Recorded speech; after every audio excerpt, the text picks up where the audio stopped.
బీజేపీకి రాజీనామాతో సంచలనం రేపిన గోషామహల్ ఎమ్మెల్యే రాజాసింగ్ ను అధిష్టానం బుజ్జగించే పనుల్లో ఉన్నట్లు తెలుస్తోంది. రాష్ట్ర అధ్యక్ష పదవి రామచంద్రరావుకు అప్పగించడంపై తీవ్ర అసంతృప్తితో ఉన్న ఆయన పార్టీకి రాజీనామా చేశారు. దాంతో కరుడుగట్టిన కాషాయవాదిగా హైదరాబాద్ లో బీజేపీకి బ్రాండ్ గా ఉన్న రాజాసింగ్ ను చేజార్చుకునే ఆలోచనలు లేని అధిష్టానం ఆయనను తిరిగి పార్టీలో కొనసాగేలా పావులు కదుపుతోంది. దాంతో రాజాసింగ్ ను బుజ్జగించేందుకు నేతలు ప్రయత్నిస్తున్నట్టు తెలుస్తోంది.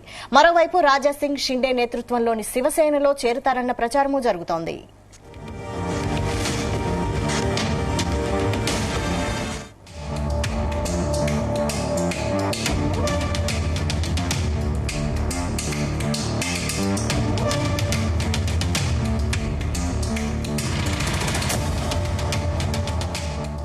బీజేపీకి రాజీనామాతో సంచలనం రేపిన గోషామహల్ ఎమ్మెల్యే రాజాసింగ్ ను అధిష్టానం బుజ్జగించే పనుల్లో ఉన్నట్టు తెలుస్తోంది. రాష్ట్ర అధ్యక్ష పదవి రామచంద్రరావుకు అప్పగించడంపై తీవ్ర అసంతృప్తితో ఉన్న ఆయన పార్టీకి రాజీనామా చేశారు. దీనికి సంబంధించి మరిన్ని details chief news coordinator Radhakrishna అందిస్తారు. Radhakrishna, good morning Vaishali. 2 రోజుల క్రితం రాష్ట్ర బీజేపీ అధ్యక్షుడిగా రామచంద్రరావు నియామకంపై తీవ్ర అసంతృప్తికి గురై పార్టీకి రాజీనామా చేసినటువంటి గోషామహల్ ఎమ్మెల్యే రాజాసింగ్ సంబంధించి పార్టీ కేంద్ర పెద్దలు మొత్తం కూడా దృష్టి పెట్టినట్టుగా తెలుస్తా ఉంది. సో రాజాసింగ్ ను బుజ్జగించే పనిలో పడ్డట్టుగా తెలుస్తోంది. ఇప్పటికే కేంద్రం పెద్దల నుంచి, బీజేపీ పెద్దల నుంచి కూడా కొంత సందేశం వచ్చినట్టుగా తెలుస్తా ఉంది.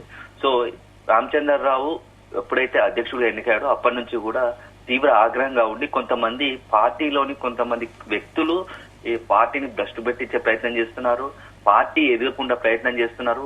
నెక్స్ట్ తెలంగాణలో ప్రజలంతా కూడా బీజేపీకి అధికారంకు వచ్చేందుకు సిద్ధంగా ఉన్నప్పటికీ దాన్ని వాడుకోలేకపోతున్నామని చెప్పేసి రాజాసింగ్ తీవ్ర వ్యాఖ్యలు చేశారు. అదే సందర్భంలో రాష్ట్ర బీజేపీలో గ్రూప్ పాలిటిక్స్ ఉన్నాయి, నా గ్రూపు వాళ్ళే అధ్యక్షుడు కావాలని చెప్పేసి ఆ 4 వ్యక్తులు పార్టీని పూర్తిగా మొత్తం నాశనం పట్టిస్తున్నారని చెప్పేసి తీవ్ర వ్యాఖ్యలు చేశారు. అదే సందర్భంలో నేను మోడీ అమిత్ షా మాటను జవదాటను, మోడీ అమిత్ షా యోగి ఆదిత్యనాథ్ మాట జవదాటను, వాళ్ళను ఫాలో అవుతూ ఉంటా, పార్టీలో ఉన్నా లేకున్నా ఆ సిద్ధాంతాలను ఫాలో అవుతా అంటూ చెప్పేసి కూడా నిన్న జీ న్యూస్ కి ఇచ్చినటువంటి ఎక్స్క్లూజివ్ ఇంటర్వ్యూలో కూడా ప్రకటించారు. సో ఇది ఒక రకంగా నడుస్తా ఉంటే గోషామహల్ సంబంధించి ఎమ్మెల్యే ఉన్నటువంటి రాజాసింగ్ హైదరాబాద్ లో పూర్తి స్థాయిలో ప్రభావం చూపగలడు.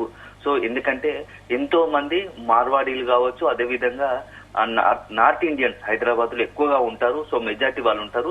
సో కొంత రాజాసింగ్ వాళ్ళని ఇన్ఫ్లుయెన్స్ చేయగలుగుతాడు. ఒకవేళ రాజాసింగ్ ను గనక వదులుకుంటే చాలా పార్టీకి హైదరాబాద్ లో నష్టం జరిగే అవకాశం ఉంటుంది. ఎందుకంటే వచ్చేది కొద్ది నెలల్లోనే జిహెచ్ఎంసీ ఎన్నికలు కూడా రాబోతున్నాయి. సో ఇవన్నిటిపైన కూడా రాజాసింగ్ ఎఫెక్ట్ పడబోతా ఉంది. కొంతమంది బీజేపీలోని కార్యకర్తలు కూడా రాజాసింగ్ లాగానే ఆలోచిస్తున్నారు, రాజాసింగ్ అభిప్రాయంతో ఏకీభవిస్తున్నారు అని చెప్పేసి కూడా బీజేపీ అధిష్టానానికి సమాచారం అందింది.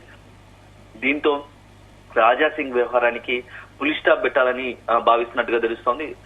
ప్రస్తుతం బీజేపీలోని కొంత పెద్దలు కూడా రాజాసింగ్ తో మాట్లాడినట్టుగా తెలుస్తుంది. తొందరపడి ఎలాంటి నిర్ణయాలు తీసుకోవద్దు అని చెప్పేసి రాజీనామాను కూడా వెనక్కి తీసుకోవాల్సిందిగా కోరే అవకాశం ఉన్నట్టుగా తెలుస్తోంది. ఇప్పటికే ఆ విధంగా కూడా అక్కడ నుంచి సమాచారం అందినట్టుగా మనకు సమాచారం అందుతుంది. సో ఇది ఒక వైపు ఉంటే రాజాసింగ్ వ్యవహారం మొత్తం కూడా రాష్ట్ర బీజేపీలో పెద్ద సంచలనంగా మారింది, పెను ప్రకంపనలు సృష్టించిందని చెప్పవచ్చు. ఒకవైపు ఇప్పుడిప్పుడే బీజేపీ పార్టీ తెలంగాణలో విస్తరిస్తుంది, బలోపేతం అవుతుంది అనుకుంటున్న తరుణంలో రాజాసింగ్ లాంటి మొదటి నుంచి కూడా, అంటే గతంలో ఎప్పుడు ఎవరు గెలవని సందర్భంలో కూడా గోషామహల్ ఎమ్మెల్యే ఒక్కరే కూడా ఏకైక ఎమ్మెల్యే ఉన్న సందర్భాలు ఉన్నాయి. సో అలాంటి ఎమ్మెల్యేను మొదటి నుంచి ఉన్నటువంటి రాజాసింగ్ ను పార్టీ నుంచి వెళితే అది పార్టీకి తీవ్రంగా నష్టం జరుగుతుందని చెప్పేసి కూడా అధిష్టానం అభిప్రాయపడ్డట్టుగా తెలుస్తా ఉంది. సో తొందరపడకుండా అందరినీ కూర్చోబెట్టి సమన్వయపరుచుకొని మాట్లాడాల్సిందిగా పార్టీకి సంబంధించి రామచంద్రరావుకి ఇప్పటికే సందేశం అందినట్టుగా తెలుస్తా ఉంది. సో రామచంద్రరావు త్వరలోనే అందరి నేతలతో సమావేశం నిర్వహించి కిషన్ రెడ్డి, బండి సంజయ్, అదేవిధంగా పార్టీ పెద్దలందరూ కూడా సమావేశం నిర్వహించి పార్టీకి నష్టం జరగకుండా ఇలాంటి నిర్ణయాలు తీసుకోవాలో ఆ వైపుగా ముందుకు వెళ్లాలని నిర్ణయించినట్టుగా తెలుస్తోంది. సో ఈ నేపథ్యంలోనే రాజాసింగ్ వ్యవహారం కూడా త్వరలోనే కొలిక్కి వచ్చే అవకాశం కనబడతా ఉంది. రాజాసింగ్ ను బుజ్జగించి పార్టీని వీడకుండా నిలువరించే ప్రయత్నం చేస్తున్నట్టుగా తెలుస్తోంది. ఎందుకంటే ఇప్పటికీ ఒకవైపు పార్టీపై తీవ్ర వ్యాఖ్యలు చేశారు.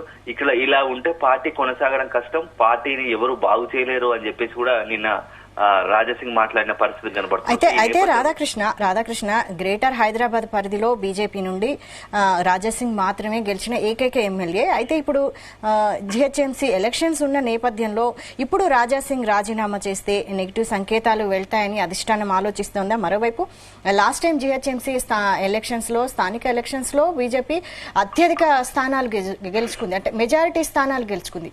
ఇప్పుడు ఈ లైన్ లో అధిష్టానం ఆలోచించే అవకాశం ఉండి బుజ్జగిస్తోందా? ఖచ్చితంగా. ఎందుకంటే మొన్న లాస్ట్ టైం ఎన్నికల్లోనే జిహెచ్ఎంసీలో మంచి పెద్ద ఎత్తున సీట్లు గెలిచిన పరిస్థితి ఉంది. సో మొత్తం కార్పొరేటర్లు బీజేపీకి వచ్చారు. సో ఈ నేపథ్యంలో ఇప్పుడు గతంతో పోలిస్తే తెలంగాణ వ్యాప్తంగా అందులోనూ హైదరాబాద్ లో బీజేపీ ఓటు బ్యాంకు పెరిగింది.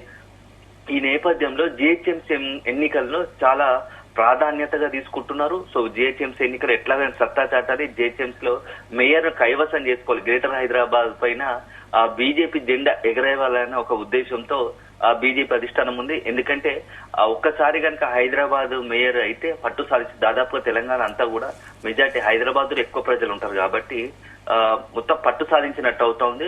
సో దాని తద్వారా నెక్స్ట్ ఎన్నికల్లో కూడా జరిగిన ఎన్నికల్లో కూడా ఆ బీజేపీ హవా కొనసాగించవచ్చు అనే ఒక ఆలోచనలో ఉంది. ఎందుకంటే ఇటీవల కాలంలో మొన్నటి రీసెంట్ లోక్సభ ఎన్నికల్లో కూడా 8 ఎంపీ సీట్లు వచ్చాయి. సో ఆ నేపథ్యంలో ఈసారి ఖచ్చితంగా జిహెచ్ఎంసీ కూడా కొట్టగలుగుతాము, జిహెచ్ఎంసీ మేయర్ కూడా కైవసం చేసుకోగలుగుతాము అని చెప్పేసి బీజేపీ అధిష్టానం అభిప్రాయపడుతుంది. సో ఈ సందర్భంలో పార్టీలో చిన్న ఉన్నటువంటి ఇట్లాంటి మొత్తంగా కూడా చిచ్చులు కావచ్చు, ఏదైతే ఉన్న అభిప్రాయ భేదాలు కావచ్చు, నేతల మధ్య ఉన్న ఆధిపత్య పోరు కావచ్చు, అది ఆ పార్టీకి నష్టదాయం కలగవచ్చు. నెక్స్ట్ వచ్చే జిహెచ్ఎంసీ ఎన్నికలపైన ప్రభావం చూపకూడదు అనే ఉద్దేశంతో అధిష్టానం చేస్తున్నట్టుగా తెలుస్తోంది. వీలైనంత త్వరగా రాజాసింగ్ తో మాట్లాడి ఈ విషయాన్ని మొత్తంగా కూడా క్లోజ్ చేయాలని భావిస్తా ఉంది. సో రాజాసింగ్ తో మాట్లాడిన తర్వాత రాజాసింగ్ తో మళ్ళీ తద్వారా ప్రెస్ మీట్ పెట్టించి పార్టీలోనే కొనసాగుతాను అని చెప్పేసి ఓ ప్రకటన కూడా విడుదల చేయించే అవకాశం కనపడతా ఉంది. సో ఎందుకంటే చాలా అత్యంత క్రియాశీలకంగా చాలా మంది కొంత అంటే బీజేపీలో సామాన్య కార్యకర్తల నుంచి కొంతమంది సీనియర్ కార్యకర్తల ఉద్దేశం కూడా దాదాపుగా అదే ఉంది. ఎందుకంటే పార్టీని ఇప్పుడున్న పరిస్థితుల్లో లీడ్ చేయాలంటే రామచంద్రరావు వ్యక్తిగతంగా సున్నిత మనస్కుడు, మంచి వ్యక్తిత్వం కలిగిన వ్యక్తి, అదేవిధంగా సీనియర్ నాయకుడు, లాయలిస్టు అయినప్పటికీ పార్టీలో ఇప్పుడు నడుస్తున్న తాజా రాజకీయ ట్రెండ్ లో దూకుడు స్వభావం ఉన్న నాయకుడు అయితే బాగుంటుంది. ఎందుకంటే ఆ ఎదుటి వారికి మనం అదే స్థాయిలో సమాధానం చెప్పగల పరిస్థితి ఉంటే బాగుంటుంది అనేది మెజార్టీ కార్యకర్తలు కావచ్చు, కొంతమంది బీజేపీ సీనియర్ నేతల అభిప్రాయం. దాంట్లో భాగంగా రాజాసింగ్ కూడా అదే అభిప్రాయాన్ని వెలిబుచ్చాడు. సో రాజీనామా చేయడానికి కారణం కూడా అదే అంటూ చెప్పుకుంటూ వచ్చాడు. ఎందుకంటే ఒకవైపు బీఆర్ఎస్ మరోవైపు కాంగ్రెస్ లో ఎప్పటికప్పుడు అక్కడ ఉన్నటువంటి నేతలు కౌంటర్ ఇచ్చుకుంటూ అగ్రెసివ్ గా మాట్లాడు దూకుడుగా ఉంటారు. సో ఇప్పుడు ఆ రామచంద్రరావు అట్లాంటివి కాకుండా అంటే మిత భాషి చాలా అంటే ఎదుటి వాళ్ళు ఇబ్బంది పెట్టకుండా మృదు స్వభావి కాబట్టి సో అట్లాంటి పరిస్థితుల్లో బీజేపీలో కొద్ది అగ్రెసివ్ గా దూకుడుగా ఉండే నాయకుడు అయితేనే బాగుంటుండేది అనేది కార్యకర్తల ఒపీనియన్. సో అల్టిమేట్ గా పార్టీ అధిష్టానం ఏది నిర్ణయించినా అందరూ ఫాలో అవుతున్నప్పటికీ ఆ వైపుగా పార్టీ పెద్దలు కూడా ఆలోచిస్తే బాగుండేది అనేది రాజాసింగ్ తో పాటు కొంతమంది కార్యకర్తల అభిప్రాయం. సో దాని మేరకే రాజాసింగ్ కూడా తన అభిప్రాయం అదే అని చెప్పుకుంటూ వచ్చాడు. సో ఈ నేపథ్యంలో రాజాసింగ్ ఏవైతే అభిప్రాయం వ్యక్తం చేశాడో దాంట్లో కొన్ని అంశాల పట్ల అధిష్టాన పెద్దలు కూడా ఏకీభవించినట్టుగా తెలుస్తోంది. సో ఈ నేపథ్యంలోనే రాజాసింగ్ ను త్వరలో మాట్లాడి రాజీనామాను విరమింపజేసే ఆ పరిస్థితి కనబడుతోంది. అల్కపాన్పు వీలైతే అమిత్ షాతోనే నేరుగా మాట్లాడే అవకాశాలు కనబడతా ఉన్నాయి. సో అన్ని అనుకున్నట్లయితే ఈ వారం రోజుల్లోనే 2-3 రోజుల్లోనే మొత్తంగా కూడా ఈ మొత్తం రాజాసింగ్ ఎపిసోడ్ కు ఫుల్ స్టాప్ పెట్టే అవకాశం కనపడతా ఉంది వైశాఖ్.